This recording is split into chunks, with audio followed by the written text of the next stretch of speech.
Faltava mais ou menos 6 meses, segundo Louis Sillon, para Jesus ser levado para a cruz do Calvário. Ele já havia passado em algumas regiões como Gadara, Nazaré, Galileia. Jesus já havia passado em Cafarnaum, mas Jesus ainda não havia estado em Filipe de Cesareia. O ministério de Jesus Cristo era acompanhado por 5.000 pessoas, mas 5.000 pessoas só querem pão e peixe. Mas somente 500 ficaram para ver se ele vai morrer ou se ele vai viver. Só que de 500 pessoas e mais Tiago, somente 120 estavam orando no cenáculo. Só que de 120, somente 70 iam para o evangelismo. Só que de 70, somente 12 andavam com Jesus. Só que de 12, somente 11 tomaram ceia, porque Judas o saiu para o trair. Só que de 11, somente 3, Pedro, João e Tiago, foram para o Monte da Transfiguração, foram para a casa de Jairo e foram orar com ele no Getsemane. Mas dos 3, somente João foi com ele até o final e até a cruz. Aí alguém pergunta, por que João sentiu o que ninguém sentiu? Porque João viu o que ninguém viu? Porque João foi até o fim. Só que em Filipe de Cesareia, Jesus Cristo neste momento quis um particular somente com os 12. Paira um silêncio na região de Filipe de Cesareia, e Jesus quebra o protocolo fazendo uma pergunta: o que as pessoas dizem que eu sou? Nós não sabemos quem foi do colégio apostólico, mas alguém levantou a mão e disse: os que te viram chorar estão dizendo que o Senhor é Jeremias. Os que te viram pregar o sermão mais duro estão dizendo que o Senhor é João Batista. Os que te viram curar com poder estão dizendo que o Senhor é Elias. Jesus então faz uma segunda pergunta: e vós, o que vocês dizem que eu sou?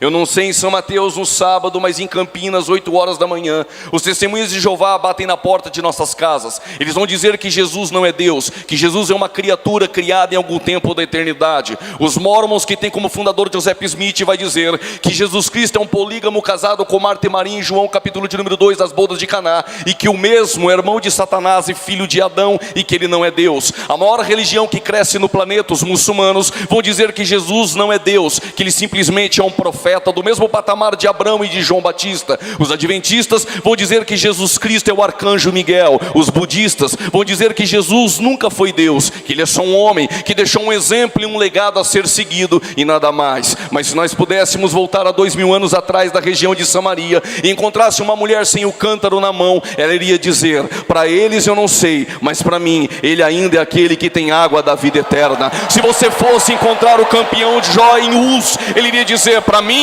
ele é o Redentor que vive. Se você tomasse um café em Betânia, na casa de Lázaro, ele iria dizer: para mim é a ressurreição e a vida, e ainda que esteja morto, viverá. Se perguntasse para Isaías, ele iria dizer: para mim é o conselheiro, é o Deus forte, é o Pai da eternidade, é a raiz de Davi. Se encontrasse João às margens do Jordão, ele iria dizer: para mim é o Cordeiro de Deus que tira o pecado do mundo.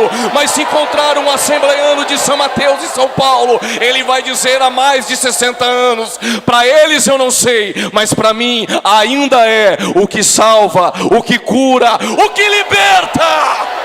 Tem gente que já está entendendo. O que batiza com o Espírito Santo e leva a crente para morar no céu. Só quem vai entrar nesse céu.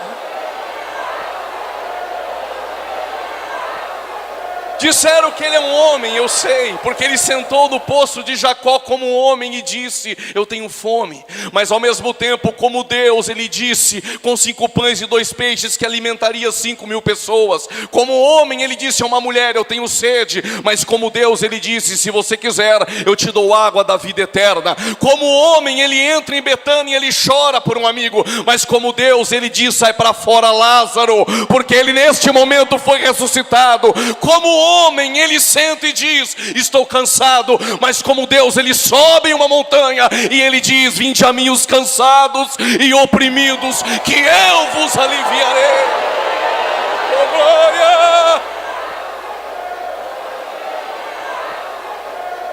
Este mesmo já havia tido um encontro com a morte em 3 ocasiões, mas em uma delas ele estava entrando na região de Naim. E saindo de Naim está um filho morto e uma mulher, fazendo o mesmo percurso que um dia fez pelo marido.